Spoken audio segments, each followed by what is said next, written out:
problem with that. He can anybody, almost anybody is welcome on the He show. likes to come to the show with viewers, so he wants to come to my show. So he wants to go to a show with viewers. Yeah, that's why he comes to my show. That's how we start out. We start out right off the fucking bat with something like that. You know what I mean? Hey, at least Rosario's figured out how to go live on Instagram. He's beaten us all on that one. Yeah, that is true. What's up? What's up now, partner? So I want to thank everyone. Welcome to Comic Book Streamland. I'm hanging out here with JD Calderon, Tom Hutchison, and DM Ray Jamison. It's pronounced Jamison. Yeah, that's how you say it in Canadian. That's right. You guys. And Canadian, the word, instead of an A, it's an EH. Canadian.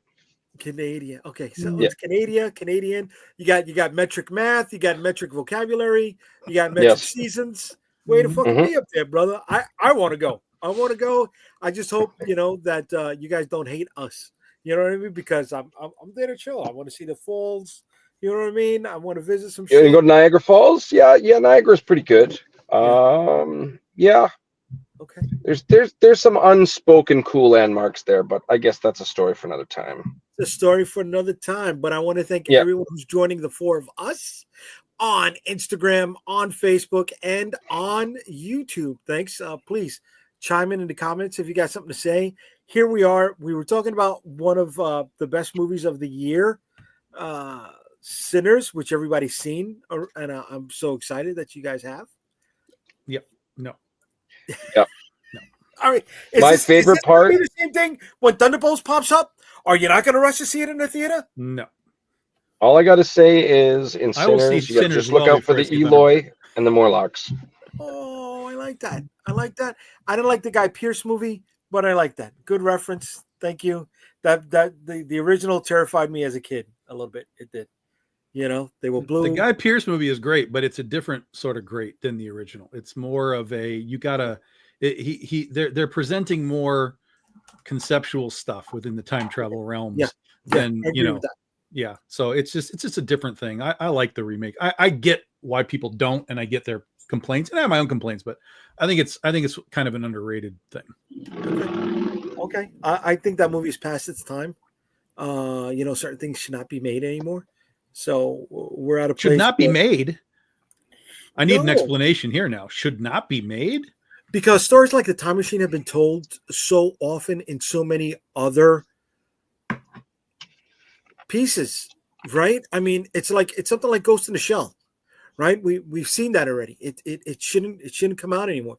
It should not be remade. We know about the concept, and we've explored so many layers of that concept. We should just keep going. The thing is you want to see the original where all the other shades come from. You want to see the actual thing that the shadows come from. Okay. You understand? Because you have the original. Yes. And then you have all the other stuff that comes out afterwards. But even the original movie is different from the book. Right. I mean, if you want to go to the original, you got to go to the book. Right. Yeah, but how many Victorian era science fiction movies are topping the charts right now, or in recent times? Let me. This will be an interesting question. Let me broaden that thought process. Okay. Because like when we were in the 80s, for example, which all of us were, a period piece. I don't know about Ray. A period piece 84 for us would be another book. Something from World War II, the 40s, the 50s, maybe the 60s. That would be a period piece for us, like 20, 30, 40 years ago. Okay. Those eras do not resonate to modern audiences in the slightest anymore. Like if someone made a World War II movie, Gen Z doesn't care. It's too far away from them. Right. So a period piece now would be like 1980, 1990. Mm-hmm. That's fucked up. Yeah, that's really fucked up. This is why Stranger Things did so well. Piece. So if you were to do the Time Machine now, right, you would have to be like a 1990s guy, goes back to the 50s. Like it's almost Back to the Future is essentially a period piece now. It's ridiculous. It's crazy. Would you rather watch Back to the Future or The Time Machine?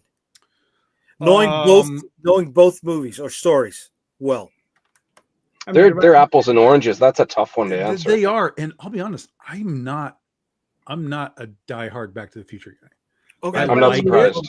I like it, I don't find it to be all that like most people do. I do like it, but it's not my like, let's watch that today. I feel the same way about it, but I'd rather read the book if we're given a choice. The Time Machine book? Right. Okay. Yeah. Okay. Yeah. No. I don't know. Back to the Future for me, the second one didn't work. The first one, was trend setting, right? Sure. Yeah, for sure. The third one, I'm a Western mark. But isn't Back to the Future just the time machine in a different era? It is. Yeah. It is. So this is what I'm saying. I think that the time machine can be remade, whatever context you want to call that. Okay. But whether it's Victorian thing, this is another aspect again, because unless you are going like full steampunk to attract sort of a younger audience with that Victorian idea, then yeah, I think you do have to modernize it for sure. But you can't. Here's the other thing: is that you can't modernize it to a point where you're just going back to the 80s, because we've been there, we've done that too. So it's almost like if you were to do the time machine, you really have to focus on kind of what the Guy Pearce movie did to me. Focus on the concepts of time travel. How do they work? Okay. What are the paradoxes, if you want to do that, all that kind of stuff. And then it's, of course, just reaching into the future. Ultimately, the time machine is always what is the future. And you have the Morlocks and, all that kind of stuff. So you would have to just be like, okay, here's let's say it's modern times. Let's say it's 2025. Instead of going back to like 40 years ago, 1980, who cares? Really, it would have to, I think, focus on the humongous far future of the Morlocks and all that kind of stuff. And again, focus more on the time travel. But it's sort of like the black hole, right? Over the years, we've learned more and more about the black holes and all the way up to like Interstellar and things like that. So I kind of have a feeling that if you were to like really deep dive into time travel concepts, you could find things to play with and layer around with in the time travel medium. Again, not necessarily adapting the time machine story, but telling a time machine story that, it uses modern concepts. See, you just proved my point though, right? You're exploring new concepts, not what the novel was about. So that's why I don't think that. Well, again, I think you could still go forward and play with the Morlocks. I think you could do that. But I mean, here's the thing. Time travel stories are only so much because we've seen 1,000 time travel stories. What I liked about the Guy Pearce one, and I'm not sure if this was really explored in the first one, but what I liked in the second one or the remake was when he goes back to rescue his girl, right? She still ends up dying. And he realizes that there's nothing that he can do to go back and fix, because then it creates that paradox, right? And then that's when he goes forward. But what I thought was really interesting is that he did in fact change time, and he did in fact change history, because the original way she died, boom, she died. When he went back to save her, she died a different way. And that now, while she's still dead and he can still have his time travel, now that dude that ran over her with his car, that dude's life just changed. Right. And so there is a what they call the butterfly effect, right? With that guy. And now you could actually take the time machine story and butterfly effect it and be like, oh shit, what happened with that butterfly effect from that dude? Okay. Yeah. So, that, again, those sound like you're more interested in it than I am, though. Time travel Homer concepts, Simpson. Man. Time travel Homer Simpson with the time traveling toaster. When he punches out the mosquitoes and the dinosaurs and stuff, Look, and then they're all lizards. I write hot tub time machine fan fiction. I know what I'm talking about. Okay. Hot tub time machine. That's a totally different subject. First one worked. Second one didn't. Correct. Very, very true. First one is great. First one is legitimately great. First one was awesome. Was awesome. But we're not living in that timeline because we're not using Lugal. So that's right. There's no Lugal. There's no Motley Lou. Yeah. No. Motley Lou. So speaking of Lou, Luis Hernandez Pardo is asking a question of us tonight.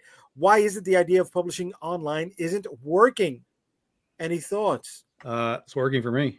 It's working for you. It's working for other people. So if it's not working for you in the broad sense, you have to look at what you're doing. You have to look at what you're creating, what you're producing, and maybe it's not connecting to the audience that you're tapping into. Okay. Right. And the thing is it depends what end of the spectrum you're on. If you're just an individual creator, with maybe a few titles underneath your belt, it's a little tough, right? Because you're only going to get so many pulls. But if you're the guys who are in control of the spigot, those guys are doing all right. Amazon, pick any one of a number of places where you can buy a digital book. Those guys are doing great because they got hundreds and hundreds and thousands of titles, and people are constantly picking up something, and they're just making their money on numbers. Yeah. So at that point, the creators are marketing Amazon. Go to Amazon and buy my book. So Amazon makes money, and Amazon knows that that's a viable marketing method. Like let the creators market. We'll house their product. Mm-hmm. We all make a little money. Right. And when you put that at scale with millions of sellers, there you go. Exactly. Right. It's what YouTube is doing, right? YouTube is letting other people make the content. They're not providing any content. They're the go-between, right? What is it? Those who mind the miners make the money. Mm-hmm. Right. Yeah. Yes. Right. Here we go. So here's a follow-up, Luis. I guess what I meant is that if it is worth it money-wise, for some of us, it is. It's up to you. Some people do it as just a vanity project. They just want to do it and say they did it. Other people are trying to make a business out of it, and kind of the same thing. You can, if you find a way to make the money, then yes, it's worth it. If you're trying to make a business out of it and you haven't found a way to make the money, then you're going to struggle. So there's no easy answer to that other than if you're not making the money, you have to ask yourself why. Is it the product? Is it my marketing? Is it, ask the questions. And those are questions you got to ask yourself. Yeah. You got to build your community base, right? Yeah. DM, you gotta just jump in, bro, because nobody's gonna invite you in. I'm not gonna lie. This is my third podcast today. Wow. I dropped my kids off in gymnastics. I'm sitting in the parking lot, so it's actually nice to give my voice box a bit of a rest. But yeah, but that's still just metric math. This is his first podcast today. That's right. Yeah, we work in silly meters up here. So yeah, what Tom is saying is 100% bullshit, which is Canadian for truth. There you go. It could be Canadians. I love you. It could be like H.P. Lovecraft. It was Euclidean math or something like that. It is just uncomprehensible. H.P. Lovecraft was so much ahead of its time. Mm-hmm. Every time it describes some type of weird eldritch horror, we can see it now in interpretations of AI, like ballet dancers, their arms are coming out of their head and shit. Lovecraftian stuff is just AI representation of art. Yeah, wow. What you should say when someone brings up Lovecraft is you should read Lovecraft in the original Canadian. That would be beautiful. Everybody's friends, nobody dies. Yeah. Wait, Chooks, bacon. Oh. What's that? Oh. He's from New England. I'm just dropping Canada jokes. Listen, me and Ray go back a long time, and we've been doing shows with Carissa, in Canadian, but in real time, maybe forever. A year. Yeah, that's right. Yeah, maybe a year. I love it. That's right. Canadian time telling. It's this whole other thing. You don't even abide by the Greenwich Mean Time or anything like that. It's just way to go, baby. But Ray, you really I just am. What was that? You really shouldn't take that much, stuff from Tom because he's in Michigan, and I'm really close to Canadian time. I mean, I'm really close. You know what an elephant does when disappear. That's right. That's exactly it. I'm telling you, man. I mean, but all in all, go ahead. I was saying is Michigan. He's actually in Detroit. You know what I mean? Detroit. Yeah, no, Michigan. It's right there. Grand Rapids. No. It's Detroit because that's what Michigan is. Because I'm from New York, and Detroit. That's what Michigan is. New York is Brooklyn, and Michigan is Detroit. Yeah. Well, Brooklyn, it's a separate state. Brooklyn is not Brooklyn, Jersey, Manhattan. We don't talk about Jersey. We don't talk about Jersey. What about James Braddock? He's a good boxer. I like him. He's from Jersey. Okay, yeah, but we don't talk about Jersey. Oh my God, the Raiders just traded out of their spot. Oh wow! No one wants Shedeur. Wow, that's so messed up. For anybody watching, anybody who's into sports also with comic books, this is the show for you. Because we all love to throw that in there. We have the draft in the background, so if anyone's got questions, we'll help you. Jersey is for, here we go, Lorraine. Jersey is for other people. That's right. Right. Virginia is for lovers. Jersey is for people who can't hack it in New York City. That's what it is. Sorry. Snooki and Friends. That's what Jersey is. So what's up? Snooki and Friends. That's what we call Jersey. Oh no, we don't watch that. We don't watch that. No. Oh my God. Ooh, oh my God, that is the worst representation of New York and Italian Americans or whatever. I think she's originally from Peru. I don't know. You know, the worst. Because I grew up in Brooklyn. Okay, the exit on the highway to the left of me is Howard Beach. The exit to the right on the highway is Canarsie. If you ever watched the movie Goodfellas, I'm smack dab in the middle of most locations in that movie. All right. And JFK awesome is right over there. You said it wrong. You said it wrong. It's Canarsie. No. From somebody who lived there, it's Canarsie. All right. Get in here. Here we go. Luis, Brooklyn is a separate state. All those years ago, I thought it was in NYC. It was part of NYC, but we annexed ourselves from there. We did. We had to get away from No, they were just fucking kicked out because nobody gives a shit about Brooklyn. Nobody gives a shit about Brooklyn. You don't sleep until Brooklyn. What are you talking about? That's right. No sleep until Brooklyn. Come on. Fucking Brooklyn is the place, bro. Come on. Place for what? Steve Rogers. He's from Brooklyn. He tells that in Civil War to Parker. Probably the only good thing up from it. Yeah, originally he's from the Lower East Side. Lives in it. That's how I know it's the other side of the Williamsburg Bridge on Brooklyn. So yeah, it's comparable. It's right there, right? It's just a few blocks and a water. Oh, could you say that again? I didn't hear you. Though doesn't matter. Nobody I was barely paying attention. It's Brooklyn. All right, listen. When do you go to the fucking movies? Do they say, "Oh, we want to go to Queens"? No, they don't They don't say, "Oh, I want to go to Staten Island." That's not the fucking place to be. Isn't that Spider-Man? Go to Queens.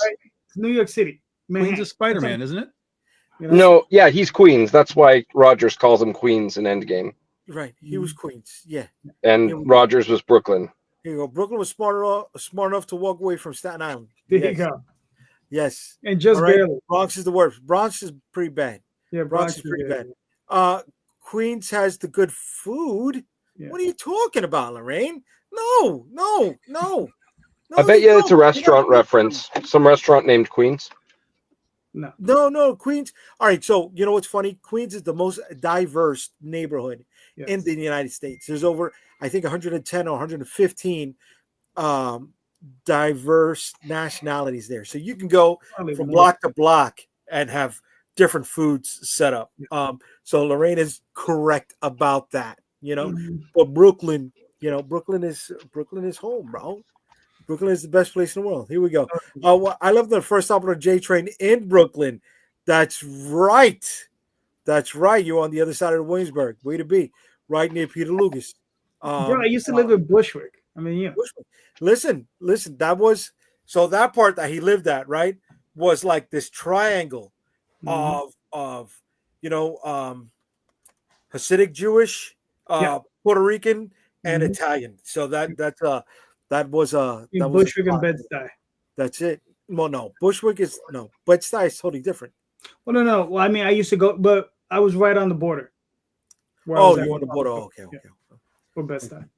Sunnyside is all about the food. Okay, Sunnyside, Queens. All right, but I'd rather go to Flushing, where you got you've got Chinese, Vietnamese, Korean, Japanese, all within a few blocks of each other, and it's amazing food tour if you want to do that. So yes. Queens is not the worst. Queens is bad, but it's not the worst. Here's that just bodes the question: what's the worst? Here's where it boils down to for those Jersey who are not from New York. This is what it goes down to. Right? There's only 3 places in New York, right? Brooklyn, Manhattan, and the Bronx. All right. The Bronx can only go to the upper side of Manhattan. Brooklyn can only go to the lower side of Manhattan. Queens is really part of Long Island. Staten Island is really part of Jersey. But so is Brooklyn. What? If you look at the map, Brooklyn is connected to Queens, which is connected to Long Island. The fucking dividing line. There's a dividing line. There's a big fucking cemetery in the way. There's a big cemetery in the fucking way. And if you've ever read New York versus the World, my book, thank you very much, you would know that cemetery is a dividing line between Brooklyn and Queens. So I appreciate it. Thank you all. I want to see. Do you have the zombie plushie of the Statue of Liberty? I remember you were talking about doing that. It was going to be a small little, not a plushie. It was going to be like a figurine. Yeah, like a figurine. Yeah. Oh, yeah. That's cool. Because I liked the look of that. That was really cool. I mean, I got it. Just with the way things are right now, getting stuff mass produced overseas is a bit of a chore. I hear you. Staten Island is the worst too. Yes, here we go. Yeah, no more merch, just books. Book tariff isn't really anything, but everything else is a nightmare. Yeah. Where China. Mm-hmm. Oh yeah. It's not really any book tariff happening really right now. No, but you know what? They're not one of the main printers out there that we were going to be using. They're not even responding to me right now. And I've reached out to I've heard that before too. My not only is my printer responding to me, but I had another one pitch me at C2E2 who gave me a quote just a few days ago on the stuff that we did there. So there are printers out there that are actively running. Okay. Yeah. Okay. So if anyone needs that, it's a thing. I would love to.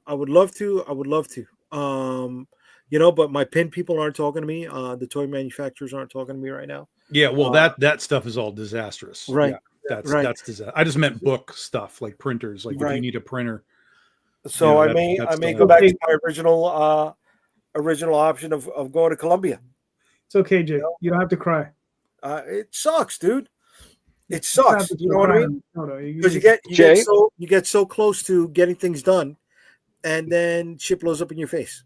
You know, Jay, what's the minimum run you would make for an action figure? What would be like a minimum amount to? So the places I was talking to, the MLQs were 500 units each. So 500 is. But 500, it's still pricey. You know, you've got to do 500 just to get a reasonable price point, retail price point. That's what we did with our critter figures. We had to do 500 just to get a generally close retail price point to all the other similar figures. Yeah. Jay, I'm a Red Seal tool and die maker, and I deal a lot with CNC machining. I actually teach this stuff at a college. At a later time, we should talk. I'd love to. You could pick my brain. I don't know if I'd be of service because I mean it's a different country, but I'm sure there might be a couple of workarounds that not foreseen yet. We'll put it that way. Yes, and that's more kind of my realm, but we can talk about that another time. There's a lot of boring technical details, and we'll just scare away viewers. Right, because for me, I was getting a tooling quote of about $4,000 per mold, and I was going to need at least 6. Yeah, that makes sense.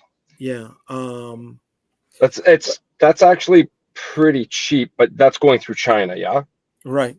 But I was going to get my stuff made in Colombia, and there's a toy line by the name of Fists, FISTS, an acronym, and just think GI Joe, but with orcs and stuff. So they were producing those figures. But Sal and I talk a lot about toys. For anybody who's interested, you can reach out to Salvatore Lomedico about some of the stuff that he's been doing as well. Last question I'll ask about it. Have you considered silicone molds or anything of that effect? Or have you just thought of aluminum? Silicone molds are durable. And then you're looking at heat, not retention. Can they stand up to a certain amount of heat? Right. So you can do how you doing, Justin? You can do custom injection molding machines, right? They're smaller, with small frames, small aluminum frames where you fill the center with heat resistant. That's what I'm looking for. Heat resistant silicone. But even that, it's still not durable because you can only ensure a couple of pulls correctly out of that. So, and the other thing you're saying involving heat, that's the plastic being hot going into the silicone mold? Correct. What have you considered this is all boring stuff. It's the last thing I swear I'll ask.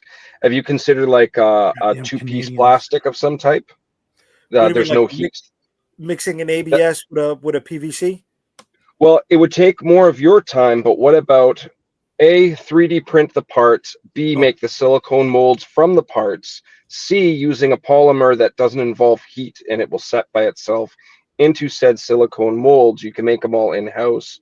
It's only costing you time then. I've thought about all of that. Trust me, I've thought about all of that. I'm limited with the amount of space. I'm limited with, I hear you. If you're still doing 3D printing, the fumes that come off of the resin, it's very strong, very intense.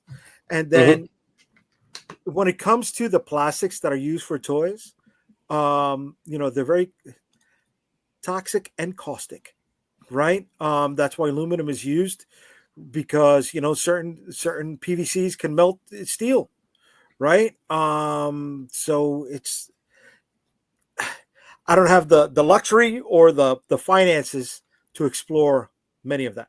You just wait. At this point, you just wait. Yeah. It's just another 4 years. That's all. Right. But with all that being we'll talk another time. Yeah, I'm still going to be at Joe Fest on January 20th, and we will be showing off all of our prototypes. The Kickstarter will be hopefully in preview mode, so we can have a lot of people signing up for that. And hopefully when this thing is all resolved, we can pull the trigger on that. Right on. That's for Shield of the Interceptor? That is for Shield of the Interceptor, brother. Nice. Yeah. Right on. Yeah. Shit. We're talking about it. I might as well pull up, a few of the pieces that we got. Oh God, chill. Yeah, baby. Chill. What are you talking about? Come on. This is the good stuff. This is the good stuff, brother. We're talking Shield of the Interceptor. We're talking Critter. We're talking Oswald Chronicles. I think they're really cool concepts. Thank you. And don't sell yourself short there. Mr. Madcaps, don't sell yourself short. All right. Well, I got a coworker. So he says, you go ahead. No, these are some of the pieces that are going to be debuting. This is the first look at one of the figures. That's going to be the prototype is going to be up there at Joe Fest in June. So you'll be able to see. That's cool. How that breaks down. How tall? 6? What's up? They're going to be 6 of them, yeah. 6 inch height? No. 4 inches. 1/18 scale. Oh, cool. I like shorter like that. They seem more compact, Toy collectors are running out of space, and I want to find a spot in their shelves. I get right? that. Yeah. You see what's behind me, right? There's not a lot of stuff there. There's not a lot of not a lot of space left for the 6-inch stuff. So that Galactus, you'll got plenty of room. Never, dude. Never. This is the time. You've got about 3 months, and then the time is right to move that figure. And then you will never have that time again. It will be gone. No, man. No. Galactus is, you know how much I fought to earn that guy, buddy?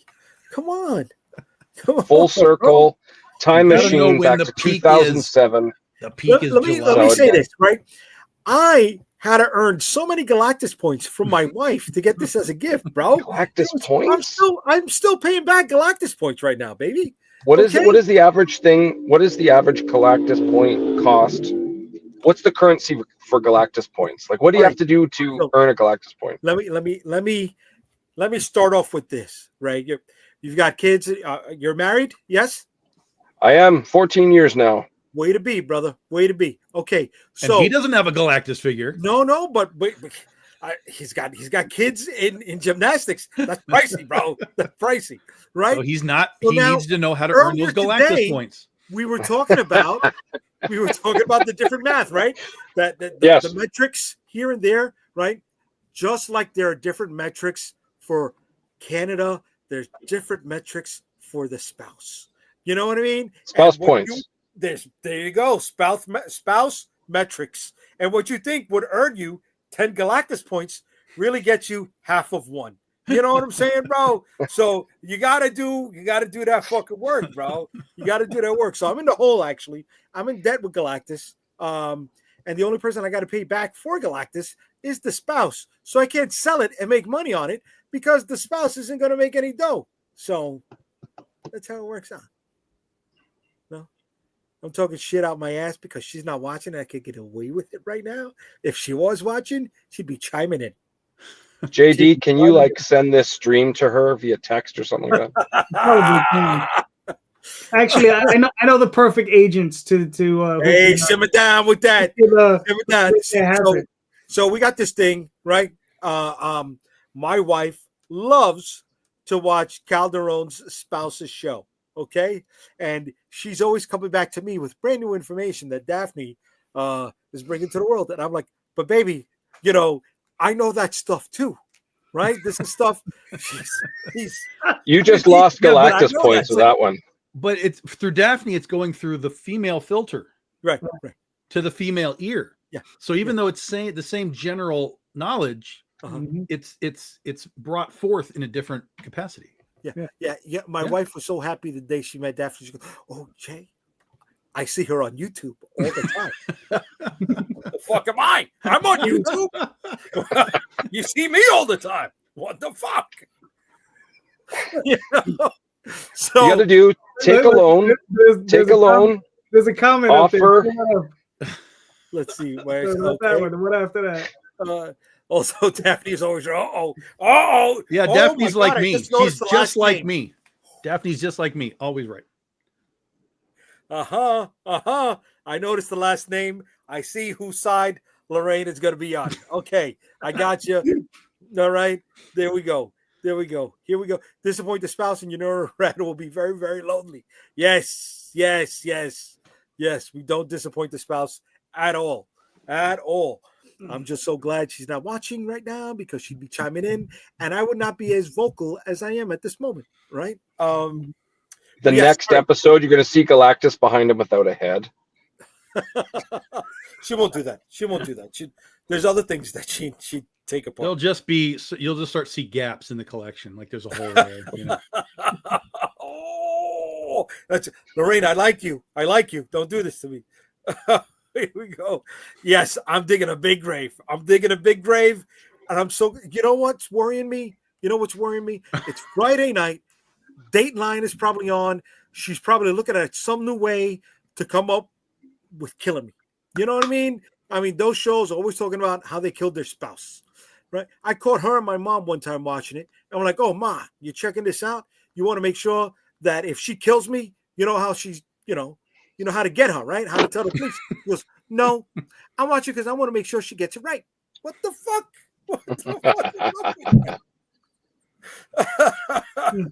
Oh my God. So yes, the missus is away, and she's not watching. I can get away with stuff. I can get away with a few things tonight. Be careful. You're like Mike Ditka at the end of Kicking and Screaming. He's like, "I'm the boss. I do what I want." She comes in. "Oh, sorry, hon." I like. Oh my God, Will Ferrell. Yeah, I like Will Ferrell. Yeah. But all right, we've been all over the place. Here we go. Then she will sell Galactus at a third of the price. I got dibs. Justin, come on, Justin. Don't do this to me, bro. You guys are making me sweat here. Is that really what it's about? Do you guys just like to see me sweat? Is that it? No, we don't really like to see you. I don't know. I think everybody just likes Galactus and they all want it. I think that's what it is. All right, this motherfucker right here. That's why he sits right where he sits, so it covers Galactus, and we can't all just be like, "How do I get that out of that room?" Everybody knows. It'd be like, it's like Tom Cruise Mission Impossible. How do I get it out of the room? I need the room dimensions. Somebody's hanging. You'll see it go missing, and then you'll see it here in Winnipeg over my shoulder. Galactus face. All right. So one thing that is trying to be figured out is when exactly is this guy going to be launching his campaign there, right?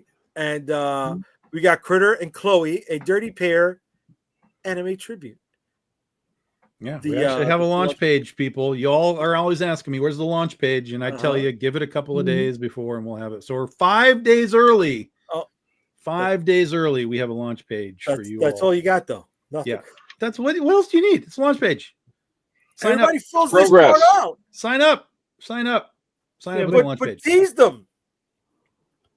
Yeah, but now if that image isn't teasing you, I can't help you any further.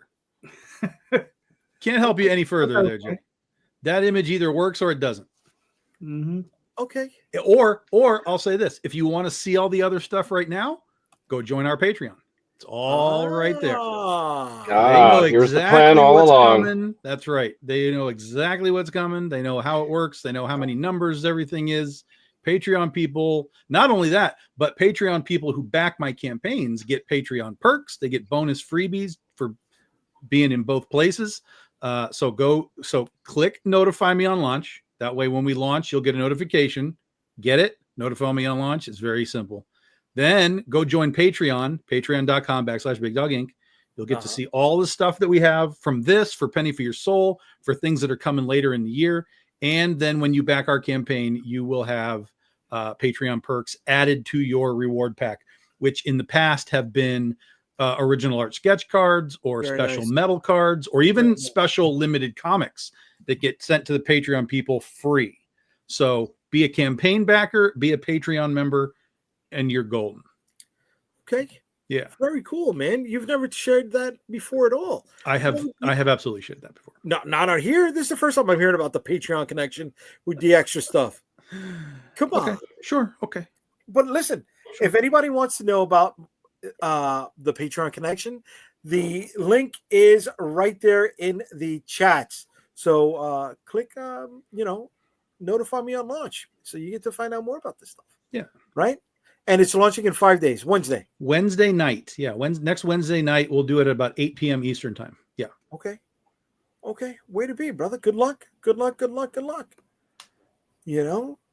Besides Tom's pre-launch page, we got Mr. DM Ray also in the midst of his launch. Right? 5 days to go. 5 days to go, baby. My voice box is a little near its limits. Are you okay to hit the trailer instead? That might save me a couple of sentences there. We'll save you a couple sentences. Let's see what's up. Thank you. After Chazgo and myself received a surprise visit from Dunnan and Madrakas, we were able to help the local guards stave off the beginnings of an undead outbreak. I recognize one of the fallen creatures to be an addict to the local drug, Weave. After following a lead, the four of us were able to track down a group of bandits transporting the drug. Fortunately, we were able to control the situation, and Dunnan has a gift with aligning perspectives. You get to choose which of my friends here you are going to speak to. If not, I'll pick for you. We had no idea that this was the beginning of a very long night.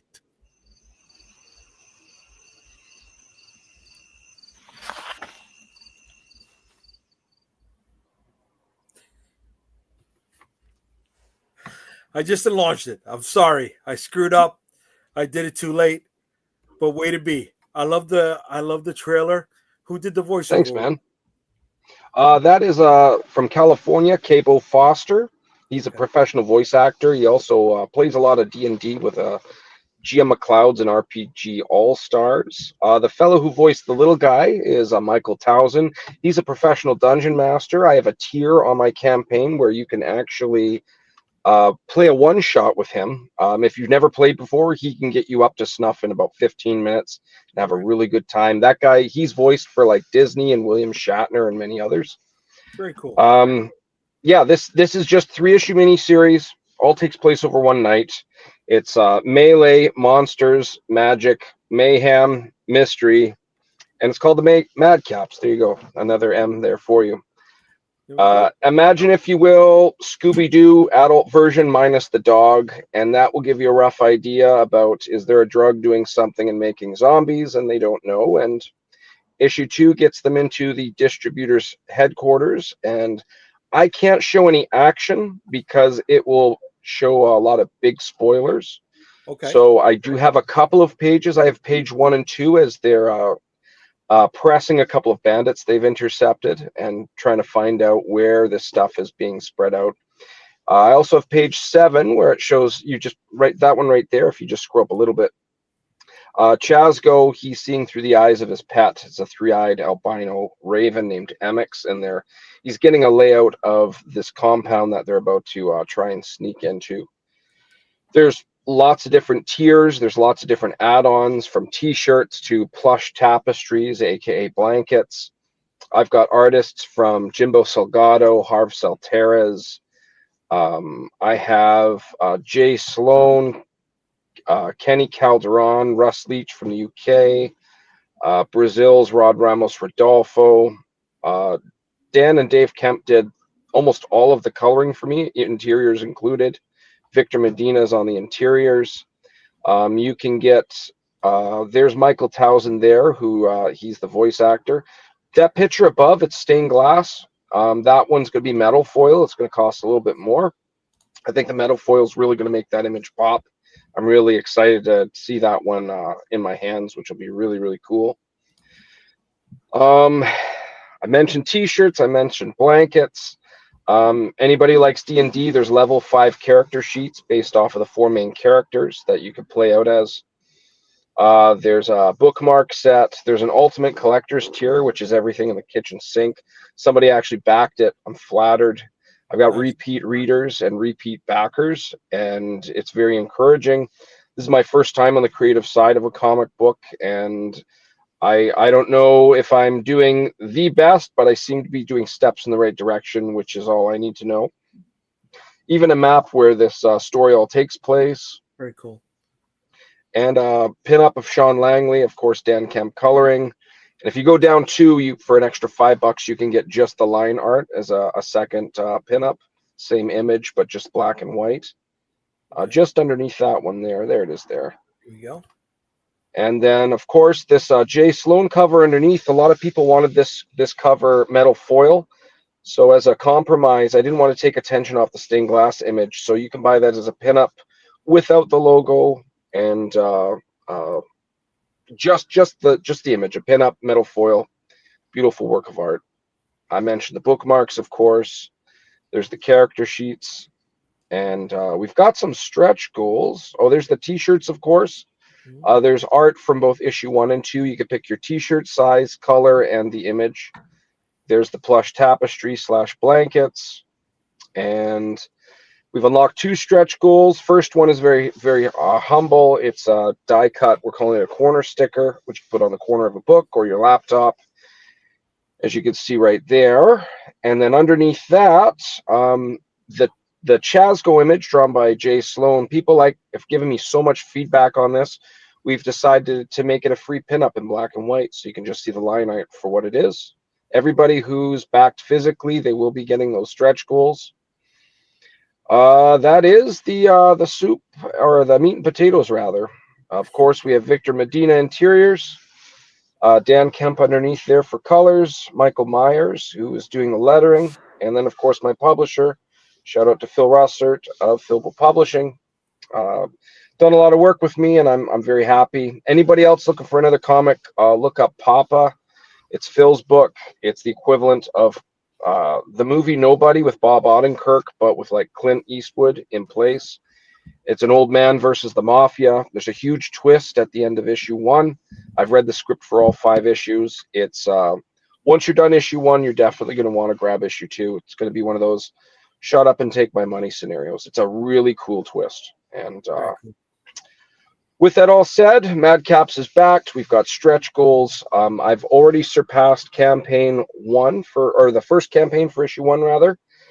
And I'm a little bit ahead of the curve in regards to trending the number of backers. I guarantee you this is something that is what we would say like something like intellectually stimulating. It isn't the same old. I'm getting a lot of good compliments on character development and having them all not just unique from each other, but not being able to compare it to other characters. It isn't like this character with a little bit of that character or anything like that. But the only way you're going to know is if you back it. Make sure you get issue 1 as well, because there's character bios in that. They give you more detail and insight into all 4 protagonists.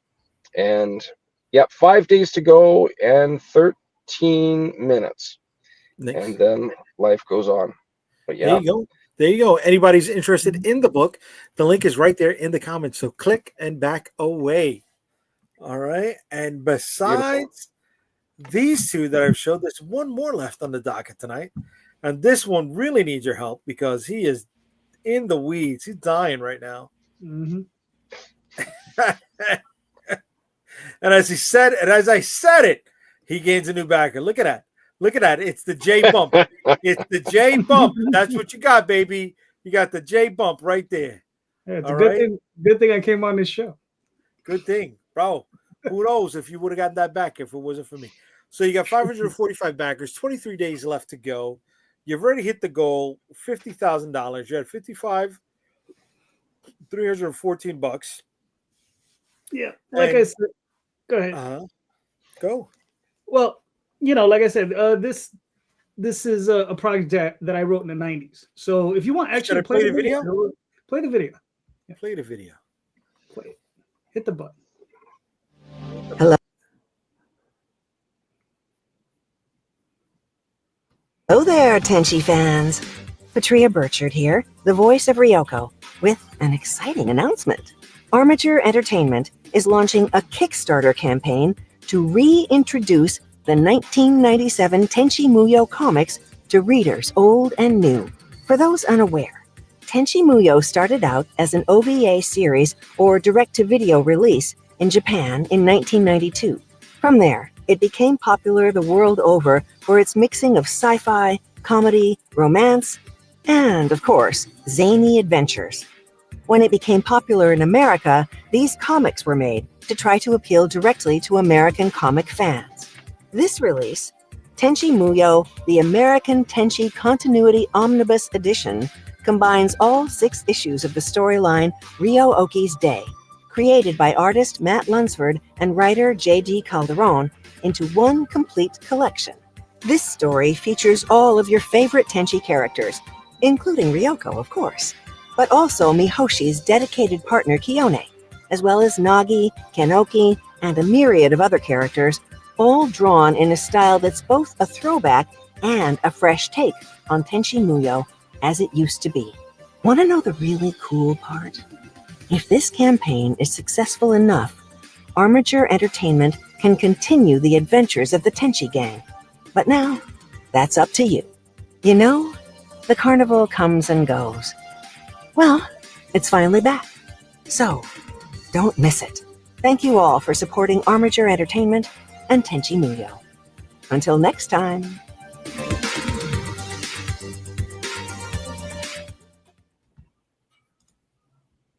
All right, way to be, dude. So I have a question. Mm-hmm. In what universe is 6 issues an omnibus? Well, it's a trade paperback. It's a trade paperback. Yeah, well, it's a hardcover. It's a trade paperback. A hardcover release and a trade paperback. They're doing both. Yeah. I mean, listen, we were contracted to do 6 issues. We did 6 issues. They wanted to do an additional 18, but somebody ran off with the budget. So Dang. Yeah. That's why it would have made an omnibus. Okay.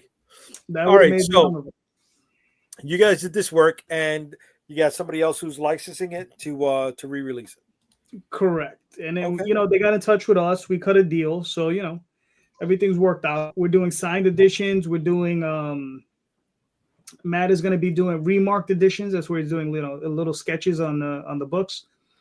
And I mean, this is actually pretty cool. The books themselves, if you ever see them online, I've heard say that the 6-issue limited series, if you're going to buy it on eBay, will run you anywhere from $180 to $220. Oh, wow. Okay. So if you're picking up this, the trade paperback in and of itself is $30. So it's a bargain in comparison, obviously, if you just want to read the book. There's a hardcover edition to it. There's one limited edition that's signed that's still available, but the 2 remark editions at this point are sold out. So those are already gone. That's a bookmark of a that's the handle to a Jirai sword. It's kind of like a lightsaber, but not really. But it's not a lightsaber. It's a saber of light. Yeah, there you go. Mm-hmm. It's a blade of wavelengths. There you go. Yes, something. The patch underneath there has a character called Kiyone.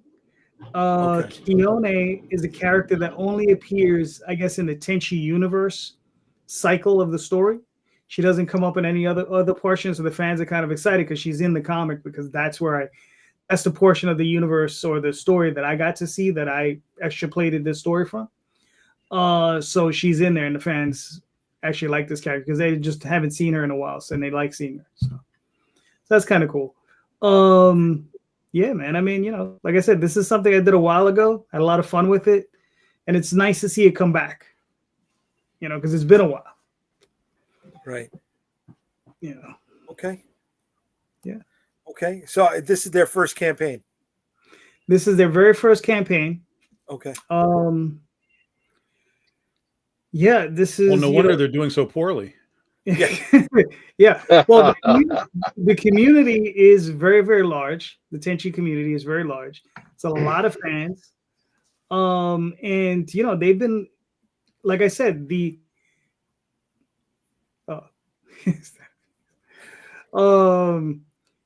it's a very large community that wants to see more of this character, more of these characters. So, and then a lot of them remember from when they were kids. They were like, "Oh man, I used to watch it in the early '90s," and they just want to go and watch. They just want more of this universe. So, like I said, I had a lot of fun doing it. Matt had a lot of fun doing it. It's great to see it back because, like I said, my one regret was when we had when we did the actual comics, we never got a trade paperback of it, and this is going to be the first time that it's collected. So we're really happy about that. All right, cool. Yeah. Cool. You guys are kicking ass. You still got another 3 more weeks to go. And I'd love to see where this ends up, man. This is the first campaign that you've been involved with that's hit that number, yeah or no? Yeah. Okay. Yeah. Way to be on that. All right. And that's the question of the night. That's what brings us to that. So, to make an hour in, we get to a question? Yeah, 51 minutes in. Okay. 51 minutes. I brought up the time machine. I brought up New York and all its sectors, and it just right. See, JD, I can jump in and look where we've gone because I jumped in. There we go. Who am I? Right? We bury the lead all day, every day, baby. That's what it's all about. Right? We got to pay the bills with you guys' stuff, right? The Critter and Chloe, right? Madcaps, Tenchi Muyo. Again, all the links for that are right here in the comments for anyone who is interested. So we got that out the way. We spoke. We got to take a dump on me for a little bit, right? Have fun. We talked about Shield of the Interceptor too. Talked about Shield of the Interceptor. That's right. And at what point did Galactus. Galactus. What happened? At what point did we take a dump on you? Well, bust my chops. Oh man. That's it's just par for the course. I mean, that's not like baby. That's what we do.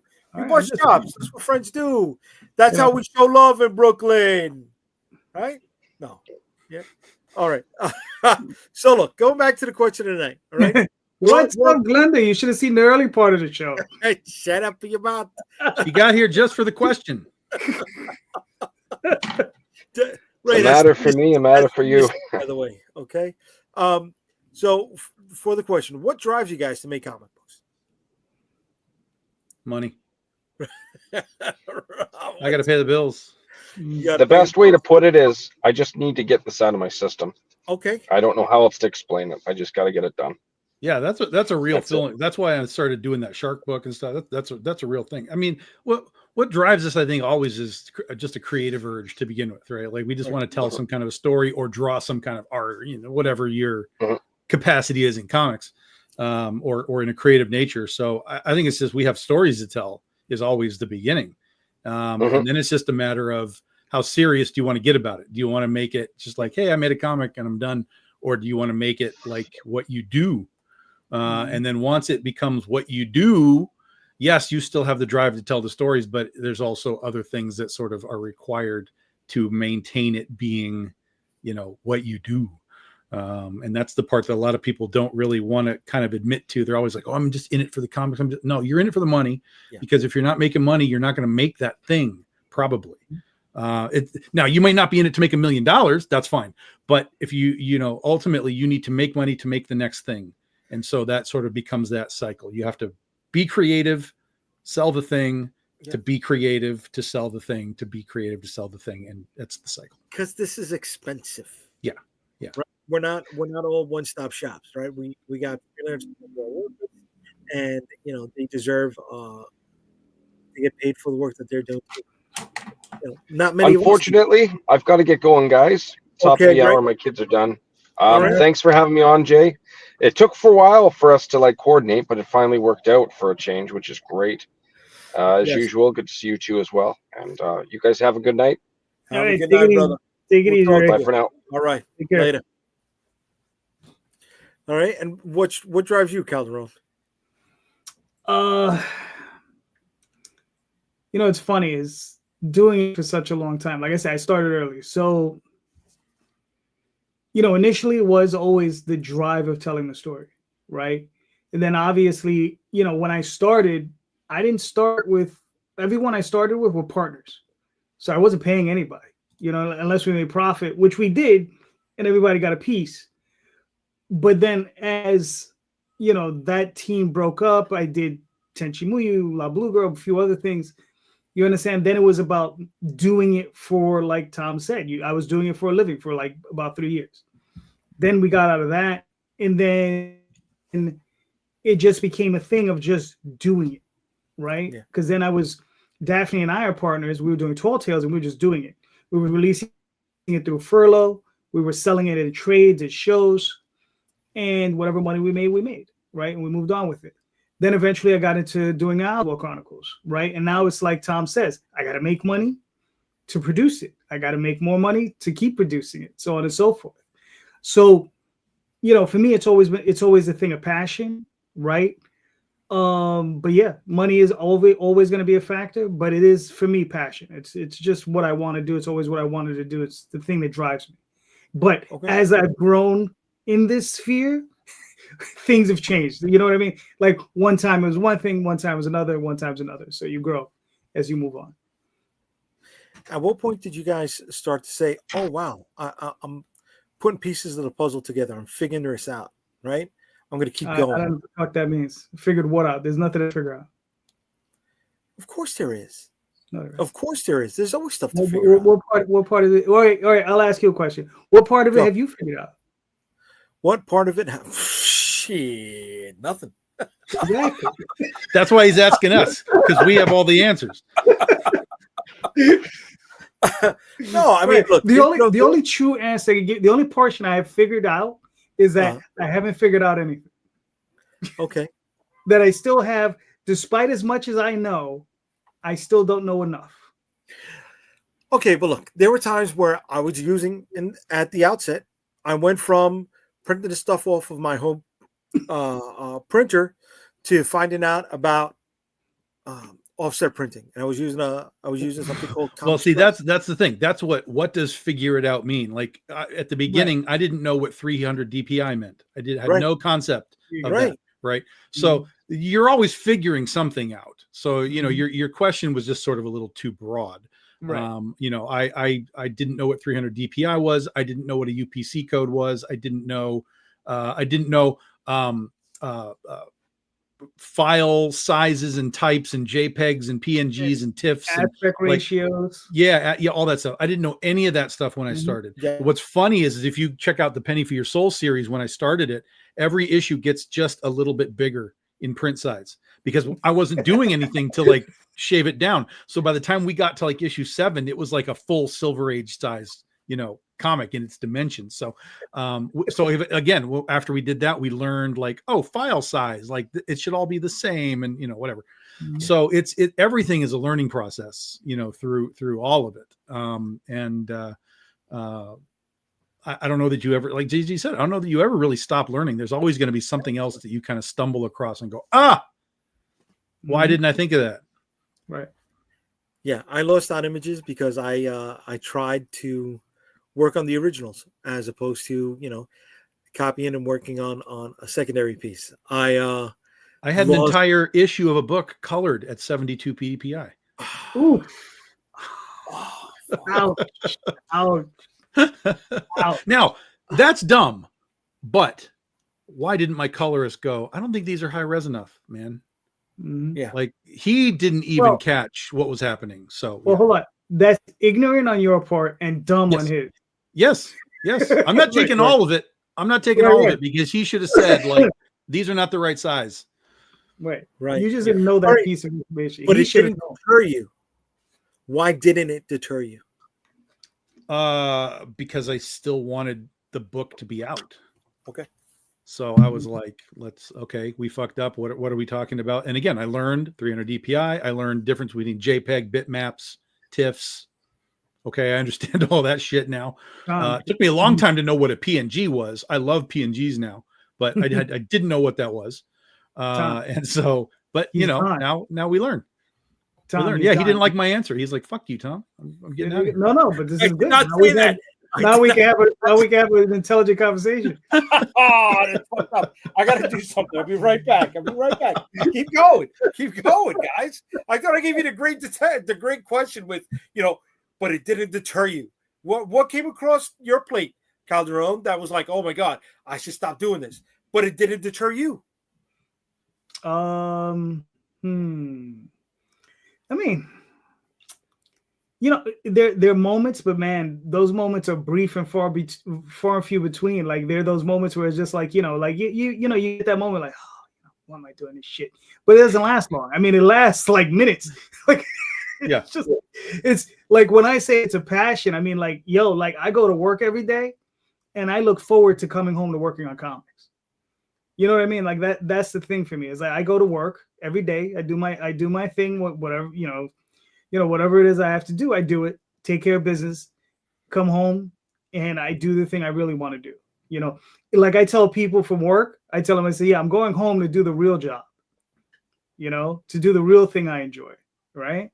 I was like, this is just a place that I'm at. And I was like, and it doesn't really matter to me. It's just a job. But, doing comics, that's the stuff that I really care about. It's like, whether it be Oswald, Magi's Grace, Dreamweavers, or even Tenchi Muyo, Tall Tales, it doesn't matter. I mean, all of it's important to me. Cheers, hilarious. So Tom, bro, like, so you're doing, so I mean, how long have you been a Dirty Pair fan?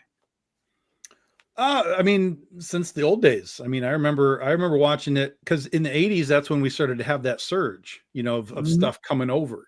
I was a Robotech fan and all of that. And so, Dirty Pair came over. But I mean, it's not like we got the whole nowadays where you get the whole series. It's like you got portions of it, this and that, whatever. But I always liked it. And then Adam Warren, was doing the comic adaptions of it, right? Since the 80s. So I've always read that stuff. And I stumbled across the fact that it was the 40th anniversary this year, and I was like, oh, that's crazy.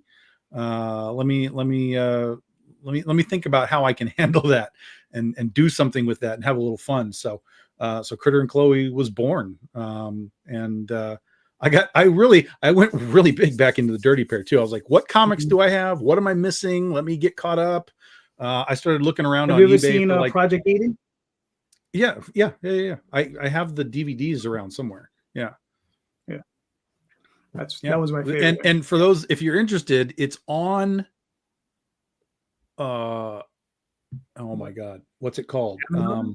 Tubi? No. There's another one. What else is there that it's free? Shit. Yeah, I have an anime one that's free, but it's like insane. Well, this one is just like they play everything, like just it's all kinds of stuff. Oh, okay. And it's set up so that there's just stuff running on channels all the time, but it does have where you can like go search for extra things, and it has the Dirty Pair episodes in there. They're not in English. They are they're in the Japanese, but they're all subtitled. Okay. And I can't think what it's called. It's just one of those free apps that's like on your dumb smart TV. There you go. Pluto. Yes, Pluto. That's it. Pluto TV. Yes. So if you want to watch Dirty Pair, the original episodes, they have that on Pluto. Yes. You can find them. So they're very fun. It's very fun. I'm not a big anime guy outside of what I came up with.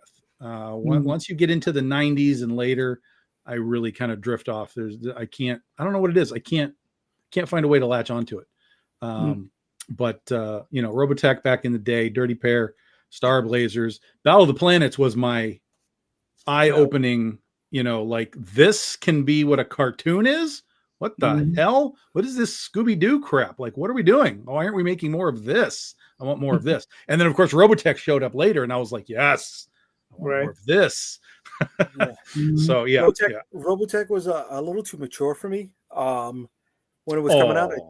So but I was with it. You know, the love storylines they were not there for me. But you probably say that about the Smurfs.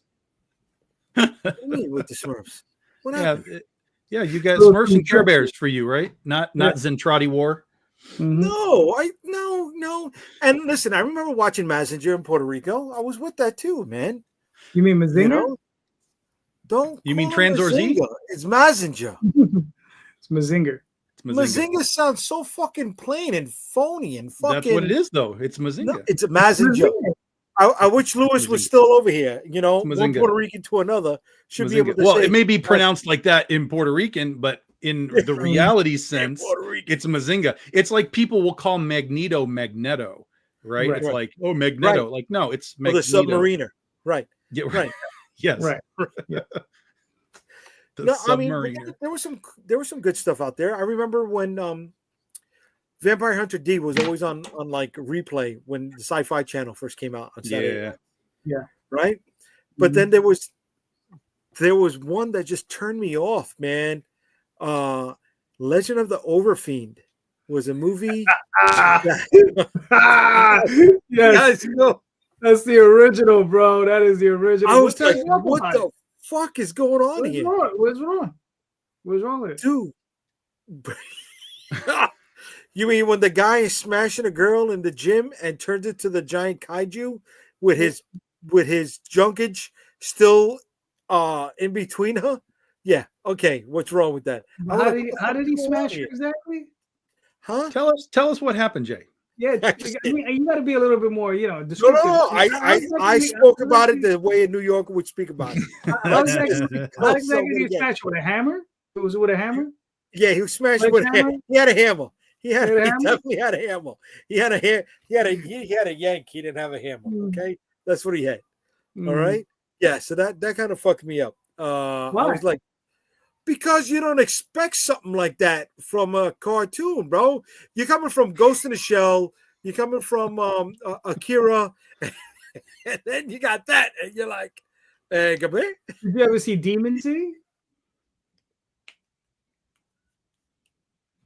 All right.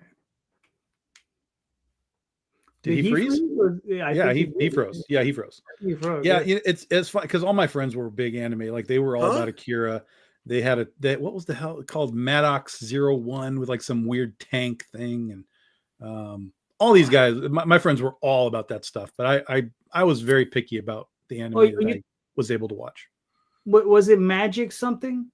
Maddox, Maddox 01, and it was just some weird big tank thing. Right. Yeah. Was it done by the same guy who did Appleseed? No clue. Could be. I mean, I would say that's the same aesthetic for sure. Right. Because he did some earlier stuff. Like he did like Black Magic. He did I don't know if it was Maddox. I don't know. Could be. I don't know. That's what my friends were digging on, but I was I was way too Robotech, zoned in. Yeah. And some people didn't like the anime. The which one? Oroski Doji. Never heard of it. Yes, you have heard of it. You just mentioned it. Oroski Doji? Oroski Doji, yeah. Oh, that's Legend of the Overfiend? Correct. Okay, yeah. See, I don't know. See, don't put me down because I didn't know the Japanese version of it. Like, what was Bizarre Adventures of JoJo called? I was not putting you down. I was helping you. Yeah, okay. Bizarre Adventures of JoJo. I liked it, but I was lost with it. I was. So before DVDs, right, we used to go downtown into Manhattan and we used to tape trade, right? Or there were certain, shops that would have VCR tapes and you'd buy them. But it was all out of sequence for me. So I caught a good chunk, right? And I was with those 6 or 8 episodes that I saw. And then I would buy other stuff. And I'm like, where does this fit into the timeline? Was this prior? Was that a different timeline? So I was like, what? And then what shows up on Netflix, I I couldn't get into that at all. Right? All I remember was, Iggy, and one guy that looked like Vanilla Ice, right? And Tom, you were laughing because you knew what I was talking about, right? I have never in my life watched anything with the name JoJo in it. No. Really? I have no idea what you're talking. I mean, I know what it is, but I have not watched it. Yeah, I know of it. I've never watched it. I know. I believe it's the same guy who did Fist of the North Star, Ken. Oh, okay. See, I remember that movie. That was cool. Well, that was a series. That was a. I didn't know that. It was a TV show. They had a movie. There was a whole bunch of it. Yeah, there was a lot of it. Yeah. Okay. You guys ever seen Miyuki-chan in the Wonderland? No. No. It's an Alice in Wonderland with this girl, but it's pretty good. It's pretty funny. It's just parody stuff. It's not deep. It's just it's a quickie movie. That was one of the friends of mine. They were like, "Oh, we got to watch Miyuki-chan." I was like, "All right, let's go." It's like, "Yeah, this is fine. This is fine." Was that bad? No, it was fine. Okay. Yeah, because it was fast. It was really fast, really quick. It's all parody. It's just Alice in Wonderland. In the Japanese anime sense of things. It was fine. Yeah. I never got into Gundam. Nope. I tried. It's a lot of political intrigue.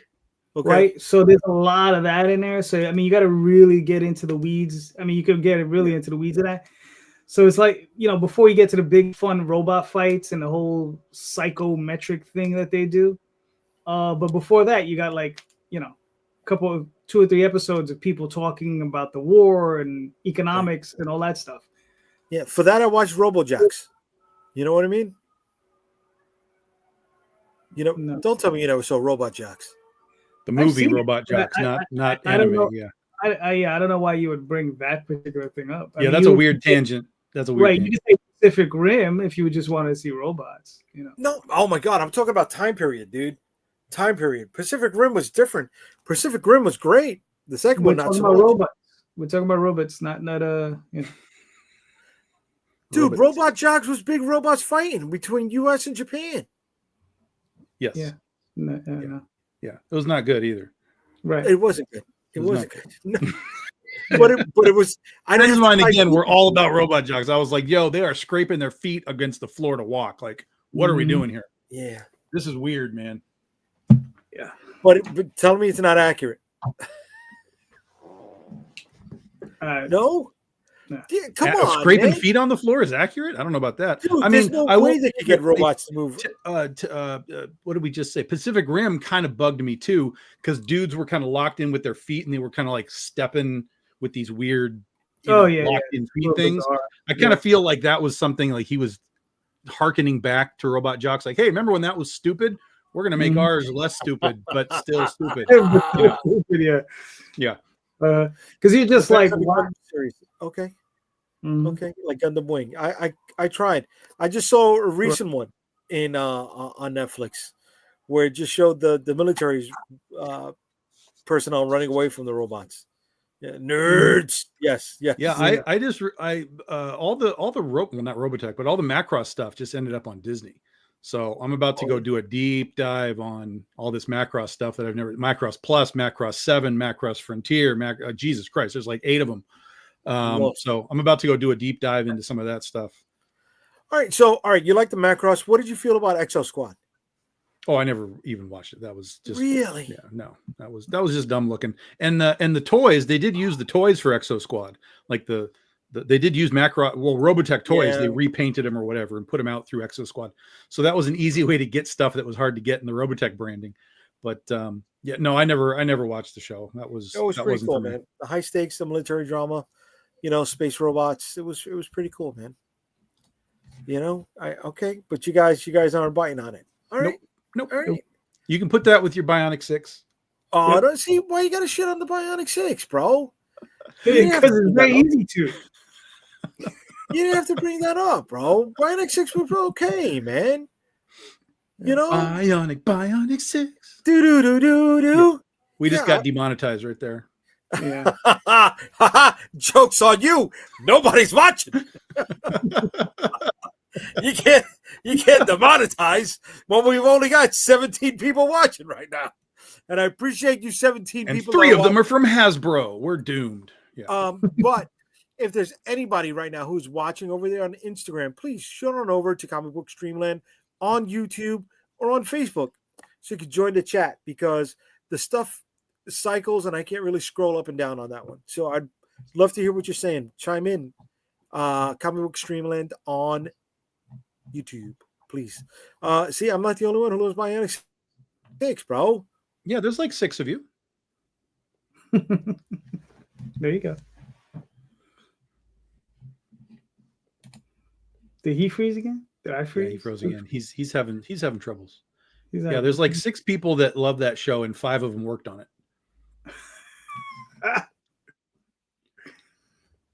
Surprised it's still alive. I mean, the intro was good. Well, but most of the 80s most of the 80s cartoons had kicking great theme songs. I mean, Jesus, even the Gummy Bears were like crazy. Like, I mean, it all had great openings. But then the show itself would be often not so great. Come on. Not so great. Look. Oh, he just left now. Yeah. It's really our show, Tom. It's good. So, what are we? What are we talking about? Have you ever seen something called Redline? What is it? Have you ever seen a movie called Redline? Redline. That sounds familiar. It's an anime. It's a movie. Yeah. Yeah. It's my understanding is the last hand-drawn feature out of Japan. Like, they didn't use any CG. They didn't use any computer graphics. The whole thing was done by hand, and it is a friggin' awesome movie. Redline. It's not a car race thing, is it? It is. Mm-hmm. Oh, it is. So I have seen at least part of it then. Yeah. I think it's on Tubi or something. Yeah. It probably is. There's a guy, he's a human, and he's in a Corvette. Yep. And he's racing against these giant uber like monster alien vehicles, and he's in this Corvette and he's chewing them up, and it's just like this little tiny ass Corvette. He's like, it's just fucking insane, you know. And then, like, what they do is they go to they go to these they eventually have I think he was on Yellow Line, and then at Blue Line, and then Red Line is like their master like level thing. Mm-hmm. So he gets into that race, and it's being done on a world where like the inhabitants are like, hell no, they're super militaristic, they're super warlike, so they're trying to kill all of the racers, right? And they have like this massive bioweapon. I mean, it's nuts, you know. But yeah, I didn't get far. I tried it, but I didn't get far. Oh, I didn't make it through. No. Oh, okay. Yeah. Again, like I said, I struggle with a lot of anime stuff. Yeah. I don't know what it is. I struggle with it. Like, I was trying to watch another show that came on. It might have been on Pluto. Was Cobra? You guys remember Cobra, the dude with the arm? Oh yeah, you take his arm off and it's a gun. That's really right? old. That's an old one. Talk about Stallone. I tried to watch that. I was kind of engaged for a while, and then it fell off. So I don't know. I'm very specific in what I'm able to watch in the anime realm. Yeah. Well, I mean, like Redline, one of the reasons I really like it, if you look at especially the opening sequence, there's like a little alien girl and her dad, and they're like racing over to see the racers or whatever. If you look at that opening sequence, it reminds me very much of Paul Pope, the artist, right? Okay. And you can see like there's like a very heavy ink line on those characters, very unusual for Japanese anime. So yeah, I mean, that's just one of the things. Very strange looking style for that. I was really, really intrigued by it. And like I said, it's a good looking show. I mean, that's why I clicked on it. I was like, oh, this like looks visually it's a movie. Cool. It's a movie. It looks visually cool. So I was willing to give it a run. But see, now I'm gonna have to go watch it again. Yeah, you got me wanting to watch it, and you said I could get it on Tubi. It's on Amazon or something. Probably Amazon. I don't know. Yeah, if you can just do a search for it on. If you got was it Roku? You can just do the search. I don't got a Roku. I got a Fire Stick. But I'm pretty sure there's a search function on there. You can find a movie. All right, I'll look it up. But guys, we're gonna hit the hour and 30-minute mark, and my Wi-Fi is bad today. Trash. It is super trash today. So sell that Galactus and get a higher speed. Oh, get an upgrade, kid. It's not. It's everywhere in the neighborhood. It's not just me. We got the phone call earlier. Sell that Galactus and move to a new neighborhood. I want to move to a new neighborhood. I'm ready to get out of here, bro. I'm ready to get out of here. You know. But before we go, you're giving up on Brooklyn so early? No, New York. My aunt is going to sell the house next door. There you go. Really? Do I get to buy part of the lake? No, absolutely not. Damn No, it. no. Does You have to stay in the house. You cannot come out. How much is she looking for? I don't know. Oh. We're always looking. But anyways, guys, before we get out, yeah, Tom would appreciate me. Calderon. I cook better. I cook good. Okay, if you say so. I mean, look, I can't. I mean, obviously, you know, by the way you look, I can tell you obviously eat what you cook. Damn right, I do. Damn right. All right. Yeah. And you look like you eat what everybody else cooks too. God damn it! I'm trying to sign off for tonight before the fucking Wi-Fi comes up. We still got 10 minutes. It says 1:21. We still got 9 minutes. Yeah, but I've dropped like 7 times already tonight. You have, but the fans are here for us. Right? They don't look for you. Well, what the fuck? Hell yeah, they look for me. Hell yeah. I'm the show, baby. Come on. Look, come on. Your wife got it right. There's no I got text just Southern Galactus and by the statue of a giant kaiju. Signing a girl at the gym. That's messed up, Justin. That's messed up. It's funny, but it's messed up. What have you created that you did not think would be so popular? Oh, that's easy. That's easy. That's what I call the Boba Fett effect. Character in the background kind of hangs out for a little bit. People are like, who's that? The interesting part for me, though, is that character was always planned to be something bigger, even though her first appearance was just a valet at the hotel in Las Vegas. And her name's Bunny. She's just a Vegas valet driving cars around. But at the end of the book, spoiler alert, she becomes the first horseman of the Apocalypse War. So people, for whatever reason, people keyed in on her in an instant, and she didn't even do anything until issue 5. So that was always interesting for me. Very cool. What about you, Calderon? You know, it's funny.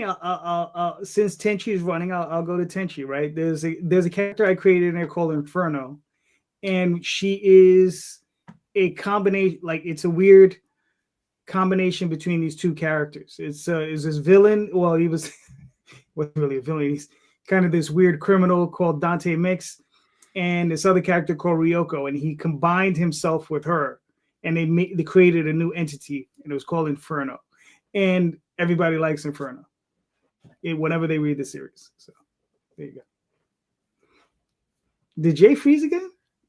Yeah, a little bit. So you just took Dante and made him the Inferno. Exactly. That's right. Go. Yeah. Okay. Very clever. Yeah. I guess with me, it's the Interceptor from Shield of the Interceptor. I did not expect him to be the one that had his own lead coming out of the Storm Chasers. I thought it would have been a different character. But it was that. Who did you think it would have been? Being the Puerto Rican guy, I thought it would have been the Star Striker character, you know? Well, you did put the star upside down on him, making it a pentagram, so it doesn't really count. Somebody just screen grab that shot right there. That's the shot. That's the shot. That is definitely the shot. Based off of that, but yeah. All right, so based on all of this, I think it's really time to sign off because I don't know. What are you talking about? We still got another 6 minutes, bro. Oh, I'm being stingy. 6 minutes is nothing.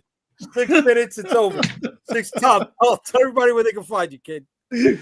BigDogInc.com. Get your books. It's our 15-year anniversary. We are getting back onto our Kickstarter launches through the year. We kicked a couple things out, pushed them to next year because of the stuff that happened with my mom earlier in the year. So we're back now, getting things back happening. Next week is Critter and Chloe. June is Penny for Your Soul. We're planning right now on our Legend of Oz omnibus, a real omnibus, 4 volumes worth in one big old book. That'll be September. So lots of stuff going on, and we start next week. I thought I was going to sign off. I guess I'm not. You okay? What's wrong? Marvin's watching, and he just sent something really important. Oh, is it the diamond that is no longer being bought thing? No. Yeah, Yes. Alliance is terminated. That's what I just said. Yes, I'm sorry. No, I thought it. I misread it because I saw it briefly. Alliance Entertainment has terminated the agreement to purchase Diamond Comic Distributors. The company said in an SEC filing on the 24th. The company sent a notice of termination to Diamond Comic Distributors, Inc., terminating the previously executed asset purchase agreement to acquire substantially all of the assets of Diamond through a court-supervised bankruptcy process. The filing said the termination was effective immediately. This is the latest surprising development in the drama surrounding the auction for Diamond's asset. All right. Yeah, so the backup bidder now is going to get their opportunity. Right, which I think was what, Universal? Yeah, Universal, yep. Mm-hmm. Right. And Diamond later changed his mind. Yeah. All right. Well, that's good. At least the one that knows the least about it is not talking.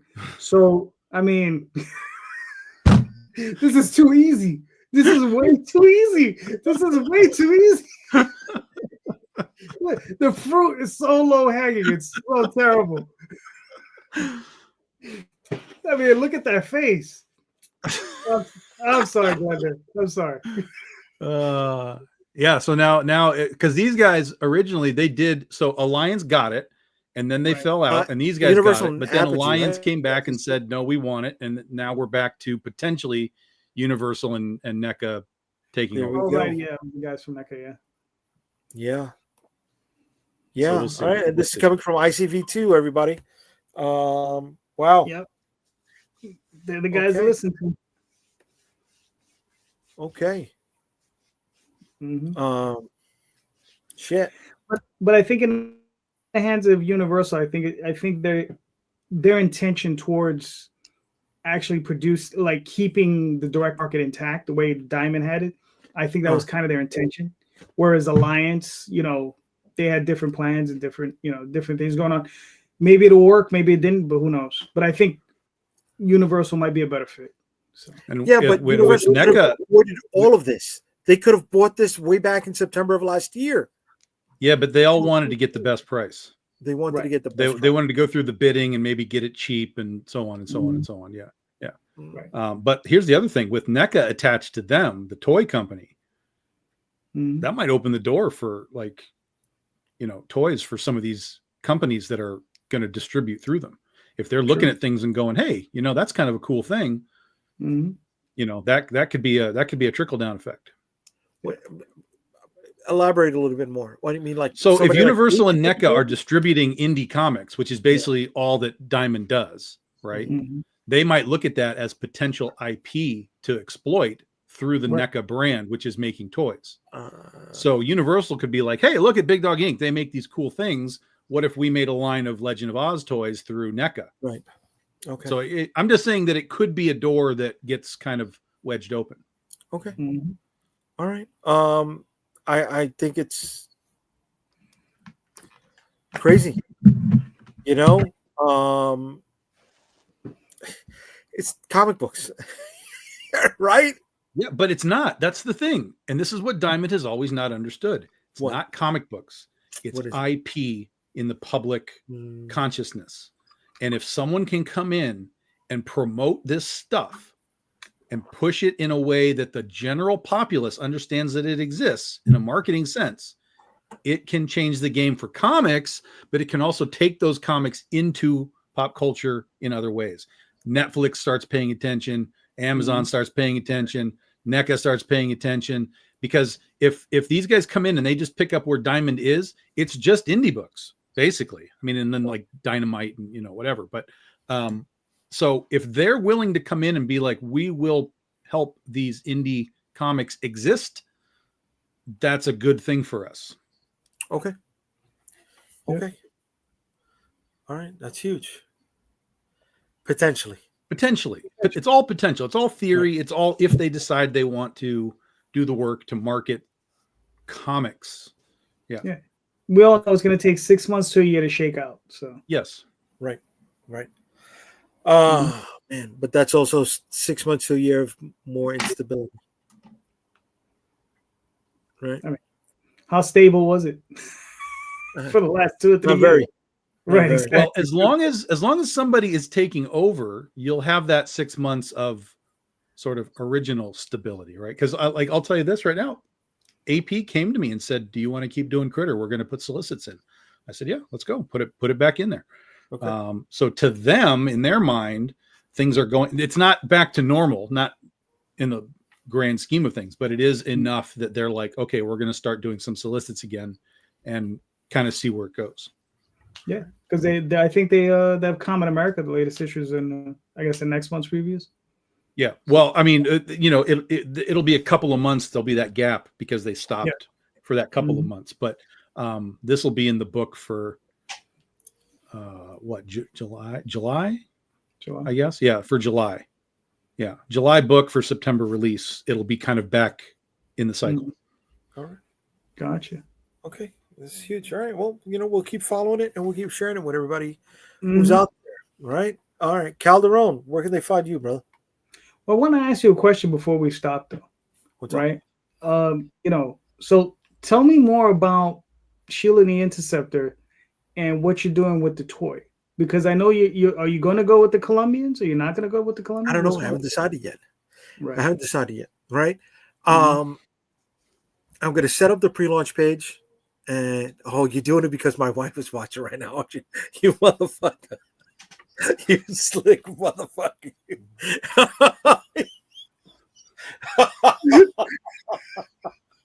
It took me a second. I'm like, oh, he's being genuine. No, he's not. No, he's not. No, he's not. Actually, that's not why I did it. I wanted to see if I could run you to 135. You're a prick. You're a prick. Such a break. Listen, we're still going to Joe Fest. We're gonna have the prototypes there. I can't wait to show it off. There's more than what you saw in these pictures earlier tonight, and I'm looking forward to just having people get their hands even on the tester, right? So they can mess around with the posability. Show that these are not just stiffies.